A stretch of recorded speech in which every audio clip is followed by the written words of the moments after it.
샬롬 할렐루야. 창세기 2장 7절. 여호와 하나님이 땅의 흙으로 사람을 지으시고 생기를 그 코에 불어 넣으시니 사람이 생명이 되니라. 아멘. 하나님께서 사람을 만드신 근본 재료는 변치 않는 금이나 단단한 철이 아니라 바로 흙이었습니다. 하나님께서 사람을 왜 흙으로 만드셨을까요? 그것은 인간 경작의 섭리와 밀접한 관련이 있습니다. 인간 경작이란 무엇이냐면요, 농부가 벼를 경작한다면 먼저 씨를 뿌린 후 정성을 다해 기릅니다.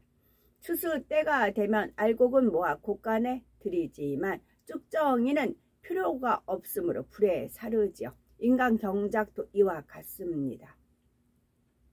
하나님께서는 사람을 창조하셨고 생육하고 번성하게 하셨습니다. 아담이 범죄 후 지구로 쫓겨난 후에도 많은 자손과 후손을 얻었지요. 아담은 창조주 하나님에 대해 알았고 그 지식을 자손들에게도 전해 주었지요.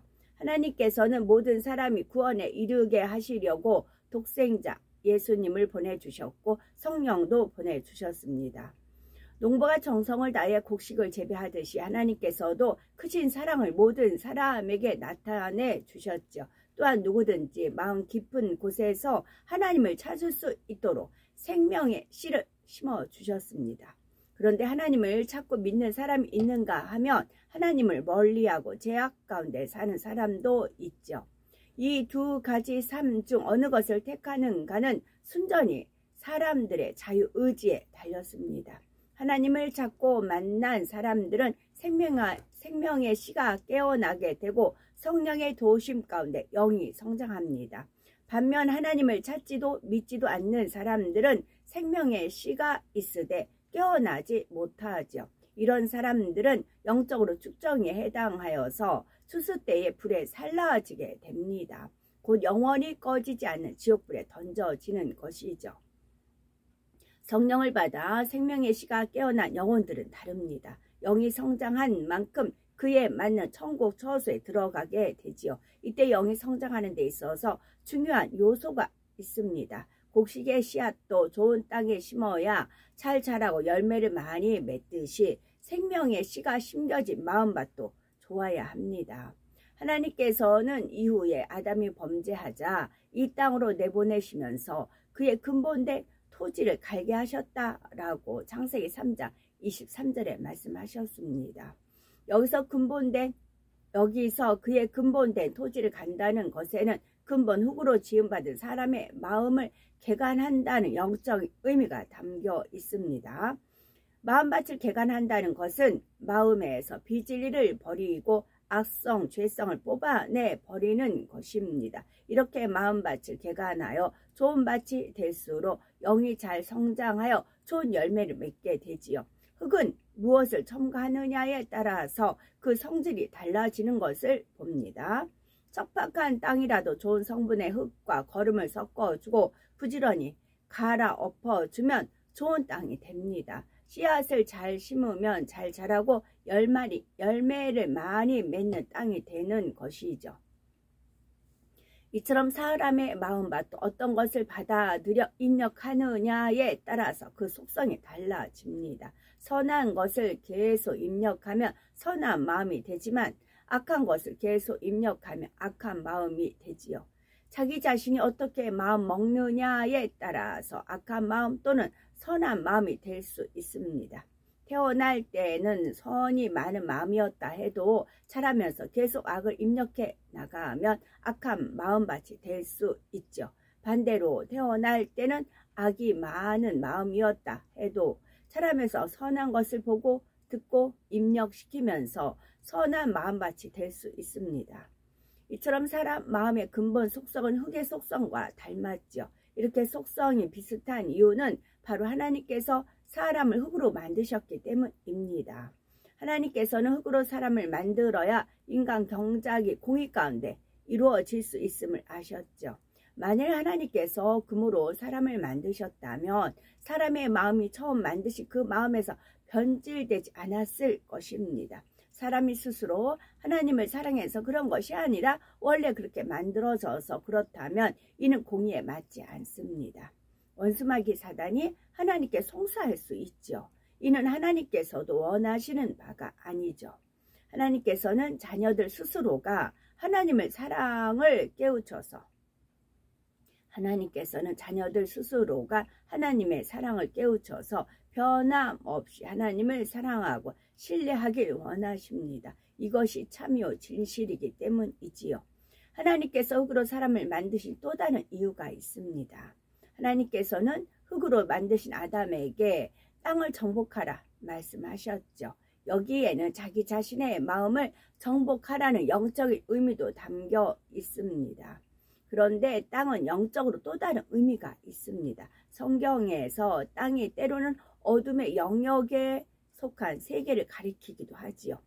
예를 들어 민수기 16장 31절에서 33절에 보면 이 모든 말을 마치는 동시에 그들의 밑이 땅이 갈라지니라. 땅이 그 입을 열어 그들과 그 가족과 고라에게 속한 모든 사람과 그 물건을 삼킴에 그들과 그 모든 소속의 산채로 음부에 빠지며 땅이 그 위에 합하니 그들이 총회 중에서 망하니라 했습니다.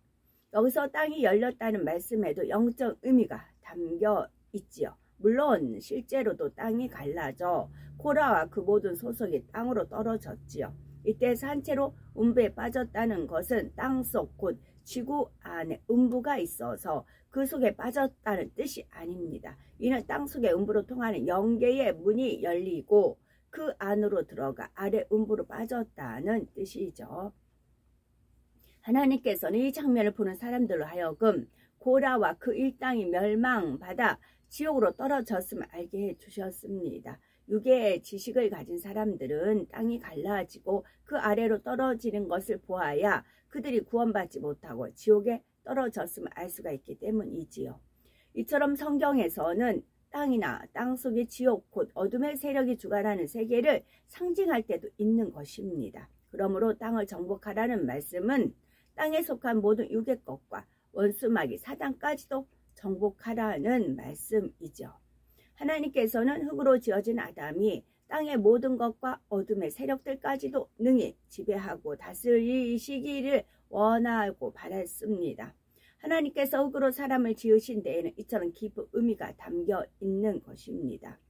하나님께서 흙으로 아담을 지으시고 생기를 불어넣으시자 생명이 되었다 했습니다. 그냥 영이 아닌 생명이란 과연 어떤 존재일까요?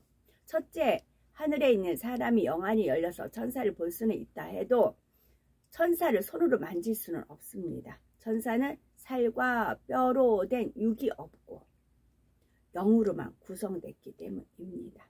그러나 생명인 아담에게는 이 땅의 흙으로 만들어진 살과 뼈가 있었죠.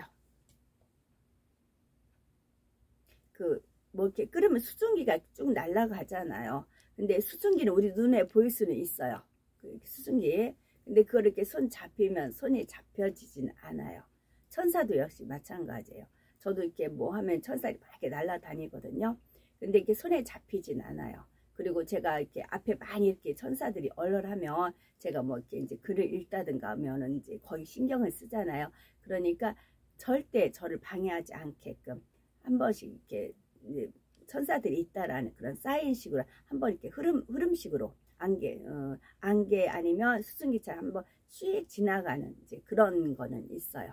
그래서 천사들이 호위하는 그런 건 있어요. 천사들이 그래서 영이라 이렇게 볼 수는 있으나 손으로 만질 수 없다. 그렇게 표현을 한 것입니다. 아담 몸의 근본 재료는 육에 속한 것이었습니다. 그러나 온몸에 충분한 생기의 작용으로 인해 육의 속성은 전혀 나타나지 않았죠. 변질되지도 않고 노화되지도 않으며 가장 최고의 상태를 유지했던 것입니다. 생명의 몸은 지금 우리가 입고 있는 몸과는 속성에 다른 영에 속한 몸이지요. 그러면 아담이 흙으로 처음 지어졌을 때 그의 몸에는 배설기관이 있었을까요? 없었을까요? 에덴 동산에 사는 생명인 사람들은 음식물을 섭취해도 배설될 것이 없습니다. 음식물은 몸속에서 100% 분해되고 흡수되어 에너지원이 되었기 때문이었죠. 또한 에덴 동산의 식물에는 독성이 전혀 없습니다. 그래서 사람이 섭취하여 소화시키는 과정에서 가스가 발생하거나 유해 물질이 생성되지 않지요. 에덴 동산 사람들은 배설할 것이 없으므로 화장실에 갈 필요도 없었습니다. 그러나 하나님께서는 아담을 창조하실 때에 배설 기관을 만들어 주셨죠. 아담이 범죄 후 이 땅으로 쫓겨날 때에 갑자기 몸에 배설 기관이 생긴 것이 아니죠. 아버지 하나님께서는 아담 이 땅에서 경작을 받게 될 것을 아시고 처음부터 그렇게 만들어 주셨습니다. 생명의 몸은 영에 속한 몸이기에 부활체와 비슷하지만 차이점도 있습니다. 부활체란 쉽게 말해서 부활하신 주님께서 입으셨던 몸입니다. 주님께서 공중 강림하실 때 주님을 믿은 모든 영혼들도 이 부활체 곧 신령한 몸으로 호련히 변화되지요. 부활하신 주님께서는 부활체가 어떠한지 우리에게 알려주셨습니다. 누가복음 24장 39절에 보면 주님께서는 내 손과 발을 보고 나인 줄 알라. 또 나를 만져보라. 영은 살과 뼈가 없으되 너희 보는 바와 같이 나는 있느니라 하셨죠. 부활체를 입으신 주님의 몸은 제자들이 손으로 만질 수 있는 것이었습니다. 그리고 육의 음식물도 잡수셨지요. 제자들과 떡을 떼어 나누시기도 했고 구운 생선을 드시기도 하셨습니다. 이렇게 보면 부활체가 생명의 몸과 비슷한 것 같으나 다른 점도 많습니다. 만약 요한복음 20장 19절에 보면 주님께서는 문이 모두 닫힌 집 앞에 호련히 나타나셨죠. 부활체의 차원은 벽이나 문과 같은 육의 차원을 초월함을 알 수 있습니다. 또한 누가복음 24장 31절에는 두 제자와 엠마오라는 곳에서 함께 대화하시다가 순간 사라지신 기록이 나옵니다. 부활체를 입으신 주님의 모습을 제자들이 처음에는 알아보지 못했죠. 만일 주님의 얼굴이 예전과 똑같았다면 3년이나 함께했던 제자들이 알아보지 못할 리가 없지요. 부활체를 입으신 주님의 모습이 예전의 육의 모습과는 많이 달라졌다는 것을 알 수가 있습니다.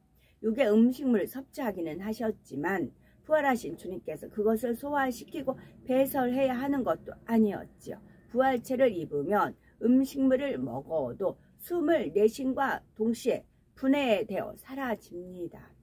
부활체를 입으신 주님께서는 그 상태로 영의 세계로도 가실 수가 있지요. 요한복음 20장 17절에 보면 부활하신 주님께서 막달라 마리아를 처음 대면하셨을 때 아버지께로 올라간다는 말씀을 하시죠. 새벽 미명에 부활하신 주님께서는 이처럼 하늘에 계신 아버지께로 가셨다가 그날 저녁 다시 제자들에게 나타나셨습니다. 이처럼 부활체의 몸으로는 첫째 하늘에서 셋째 하늘로, 셋째 하늘에서 첫째 하늘로 오갈 수 있지요. 다시 말해 육의 세계와 영의 세계를 자유롭게 오고 갈 수 있다는 사실입니다. 이와 달리 아담이 입은 생명은 영에 속한 몸이기는 하지만 부활체와는 차원이 다릅니다. 생명의 몸으로는 하늘을 날 수 없음은 물론 육의 세계와 영의 세계를 오고 갈 수도 없습니다. 에덴 동산에 속한 둘째 하늘은 영의 세계요, 이 땅은 육의 세계입니다. 생명인 몸만으로는 이 두 세계를 자유롭게 오고 갈 수가 없습니다. 그러나 부활체를 입으신 주님께서는 서로 다른 시간의 흐름이나 어떤 공간의 제약도 전혀 받지 않으시지요. 이것이 바로 신령한 부활체와 생명의 몸의 차이점입니다. 하늘들을 설명할 때 둘째 하늘과 첫째 하늘은 시간의 흐름에 차이가 있습니다. 또한 육의 세계인 첫째 하늘과 영의 세계와의 완충지대 역할을 하는 특별한 공간이 있습니다. 이 특별한 공간은 시간의 흐름이 정지됐고 아무런 움직임도 없습니다. 천사와 같은 영적인 존재들은 이 공간을 통해 영의 세계와 육의 세계를 순간에 오갈 수 있는 것입니다. 그러나 생명의 몸으로는 시간의 흐름이 정지된 이 공간을 직접 통과할 수가 없습니다. 하나님께서는 아담에게 땅을 정복하고 다스리라 하신 데에는 에덴 동산과 함께 지구도 포함된다 했죠. 지구에 있는 모든 것도 다스릴 수 있는 권세를 하나님께서 아담에게 주신 것입니다.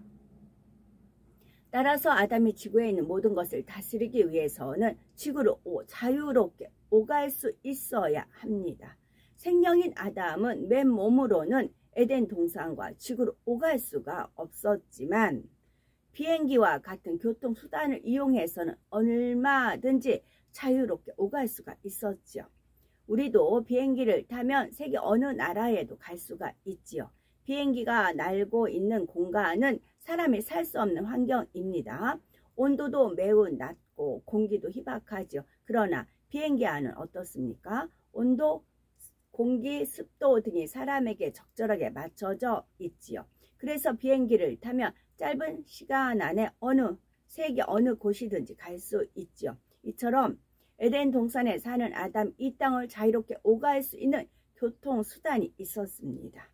에덴 동산에서는 이 교통수단이 옛날 사람들이 탔던 마차만큼이나 일상적으로 이용됐던 것이죠. 오늘날의 자가용처럼 말이죠.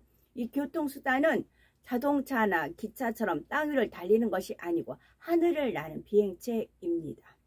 기능에 따라 종류가 다양하며 모양과 크기도 가지각색이지요. 사람이 타고 이동하는 것이 주목적인 여객기와 같은 것이 있는가 하며 무인 정찰용도 있습니다.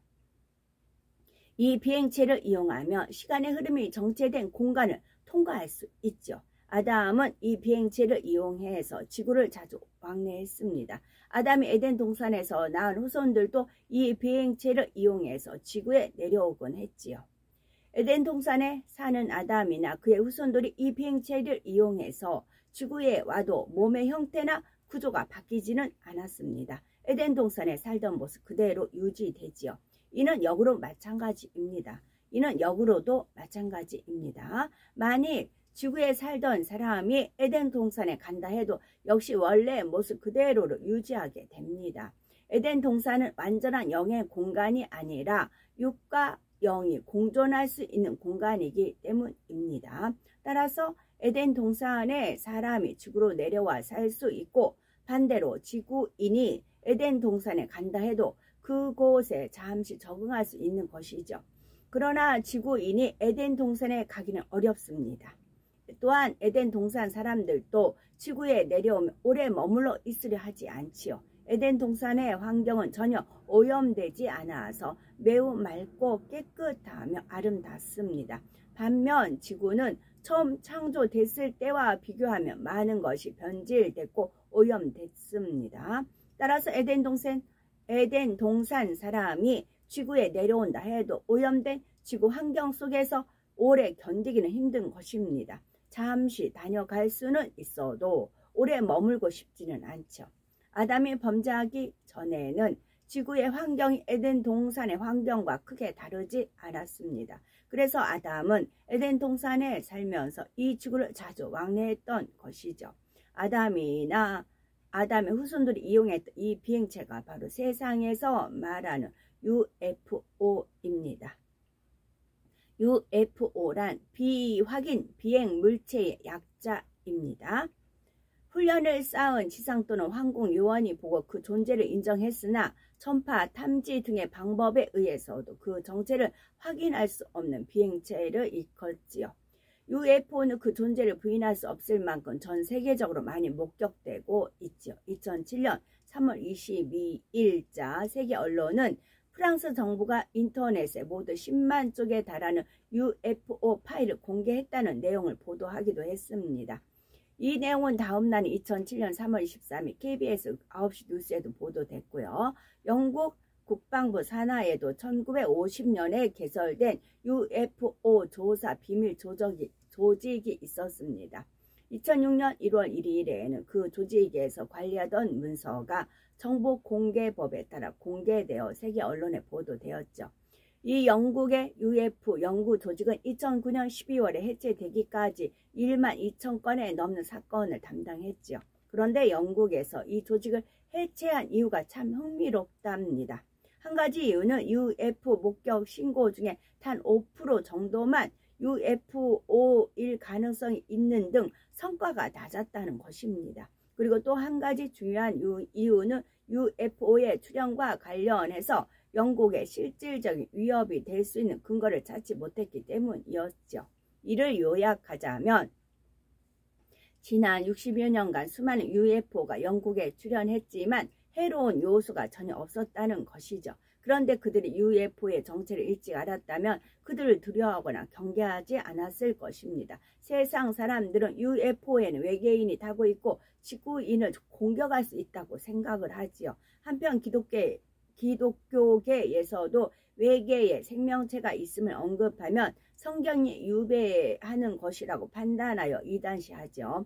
그러나 UFO를 타고 오는 이들은 이상한 모양의 외계인이 아니며 지구에 위협을 가할 수 있는 존재도 아닙니다. 악이 전혀 없고 고도의 지식과 지혜를 가진 에덴 동산의 사람들입니다. 하나님께서는 세상 끝날이 가까울수록 사람들이 UFO를 더 자주 목격할 수 있도록 해주시는 거죠. 그것을 보고라도 영의 세계가 있음을 깨닫길 원하시는 것입니다. 중국 항저우 공항 항공에 UFO가 출현해 현지 당국이 공항을 긴급 폐쇄한 일도 있었답니다. UFO가 빠른 속도로 이동하는 바로 그 순간 비행기 한 대가 이륙하고 있었는데 비행기의 이동 속도가 UFO와 대조적으로 매우 느렸게 보였다죠.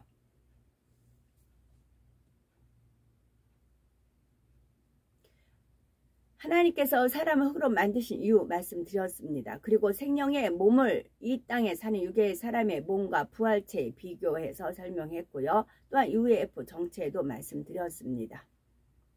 창세기 2장에서는 공룡과 피라미드 등에 대한 말씀도 나옵니다. 요한계시록 1장 8절에 주 하나님이 가라사대 나는 알파와 오메가라 이제도 있고 전에도 있었고 장차 올 자요 전능한 자라 말씀하셨습니다. 이 말씀처럼 우리 아버지 하나님은 모든 인류 문명의 주관자이고 언제나 살아계시며 전능하신 분이십니다. 바로 이런 하나님을 믿는 사람은 능치 못할 일이 없습니다. 우리는 우리의 모든 삶의 모든 분야에서 믿음으로 하나님의 영광을 나타내는 우리가 되어야 되겠습니다. UFO를 제가 하나님의 정신병원 다니고 뭐 끌려다니고 기도원 끌려다니고 매 맞고 막 그런 전부 다 끝나고 정상적으로 이제 복지원에 한 달간 있었을 때 찾아왔댔잖아요. 그때 하나님께서 집으로 가라 이제 오더가 내리셔서 또 집으로 와서 아무 일 없었다는 듯이 2000년 8월부터 이제 집 앞에 교회가 있어서 거의 중등부 교사로 해서 정상적인 생활을 했다는 말씀을 제가 드린 바가 있었습니다. 그때 저희는 이제 상가 2층에서 살았는데 2층에 이제 빨래 이제 널고 아이들은 거기서 이제 두 아이가 남매가 있었어요. 그 당시 초등학생이었죠. 이제 뛰어다니고 놀고 이제 그랬었습니다. 이제 아이들이 상처받지 않고 했던 이유는 하나님께서 많은 것을 함께 하시는 그런 증거를 보여주셨어요. 아이들한테 엄마를 믿어라. 엄마가 어떤 일을 해도 믿어라. 그런 거를 믿음을 심어주기 위해서 그랬습니다. 아이들 보는 앞에서 이제 미친 척하고 했으니 얼마나 그랬겠어요. 이제 그러던 중이어서 2000년도였습니다. 이제 저는 빨래 이제 거기서 이제 평상이 있으니까 빨래 걷어서 빨래 개고 있었고 아이들은 이제 둘이 이제 뛰어다니고 놀고 있었습니다. 저희 집이니까 뭐 옥상에서 뛰어도 누가 뭐라 할 사람이 없었으니까. 그런데 이제 하늘이 이제 잠깐 하늘을 이제 눈이 이끌려서 하늘을 딱 봤어요. 그랬더니 UFO가 나타난 겁니다. UFO가 나타나서 아이들이 근데 봐라 이제 그랬어. 애들이 보고는 이제 애들은 이제 알죠. UFO 존재를. 그래가지고 그 애들이 막 환호성을 지르는 겁니다. 그래서 이 비행을 하는 겁니다. 그 공중 쇼죠. UFO가 막 비행을 막 합니다. 비행을 해서 애들을 알고 이제 행복하게 해주고 나서는 순간에 싹 사라져요. 그 공간에서. 어디 날아가고 그런 게 아니고 비행기는 쭉 이렇게 출발하면 날아가는 그런 끝에까지 눈이 보이는 데까지 보이잖아요. 근데 아니에요. 갑자기 출현을 해서 아이들을 행복하게 해주고 믿음을 심어주고는 순간에 없어졌어요. UFO 없다? 우리 내려가자 하고 그런 적이 있었습니다. 사실입니다.